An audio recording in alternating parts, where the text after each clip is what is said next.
સુરતના ઉધના વિસ્તારમાં Gokul bakery and live cake shop તથા ગોકુળ ફરસાણમાં મોટી ઘરફોડ ચોરીની ઘટના સામે આવી. મધ્યરાત્રિના સમયે અજાણ્યા તત્વોએ દુકાનના શટર તોડી અંદર પ્રવેશ કરી કુલ 1.86 લાખની રોકડ ચોરી કરી ફરાર થઈ ગયો. સમગ્ર ઘટના સીસીટીવી કેમેરામાં કેદ થતા પોલીસને મહત્વના સૂત્ર મળ્યા હતા. બનાવ અંગે ઉધના પોલીસ સ્ટેશનમાં ગુનો નોંધી તપાસ શરૂ કરાઈ.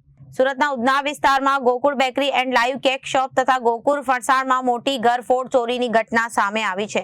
મધરાત્રિના સમયે અજાણ્યા તત્વોએ દુકાનના શટર તોડી અંદર પ્રવેશ કરી કુલ 1.86 લાખની રોકડ ચોરી કરી અને કરાર. સમગ્ર ઘટના સીસીટીવી કેમેરામાં કેદ થતા પોલીસને મહત્વનો સૂત્ર મળ્યો.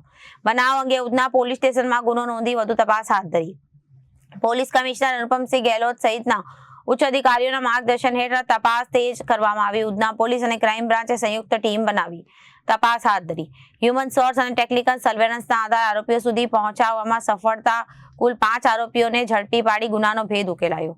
આરોપીઓ પાસેથી ચોરીના રૂપિયા 52.801 બાઇક અને રેડમી મોબાઈલ મળી કુલ 87,800નો મુદ્દામાલ જપ્ત કરવામાં આવ્યો અને ઉપયોગમાં લેવાયેલા અન્ય પુરાવાઓ પણ કબજા કરી આરોપીઓ ગાયત્રી સોસાયટી નજીક દુકાનને નિશાન બનાવી ચોરી આચરી હોવાનું ખુલ્યું અને ઝડપાયેલા આરોપીઓ સામે કાયદેસરની કાર્યવાહી હાથ ધરાઈ.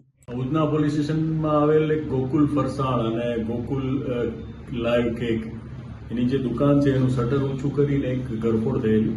જે સંદર્ભે ઉધના પોલીસ સ્ટેશને જે એના સીસીટીવી વગેરે ચેક કરતા એમાં હિરેન ગોહિલ અને ભગીરથ મકવાણા જે બે એમાં એક પૈકીનો જે રીઢો ગુનેગાર છે આ લોકોને ઝડપેલ અને જે સંદર્ભે ક્રાઇમ બ્રાન્ચની પણ ટીમ એક્ટિવ હતી આની તપાસમાં. એ લોકોએ મોહમ્મદ અને ડેનિસ ઘોઘારી અને પ્રિન્સ જીવારામ ભાર્ગવ એટલે આ રીતે કુલ 5 આરોપીઓ ઉધના અને ક્રાઇમ બ્રાન્ચ દ્વારા ઝડપવામાં આવેલ છે. તે લોકો પાસેથી લગભગ જે ટોટલ રકમ ગયેલી 1,86,000 જેટલી.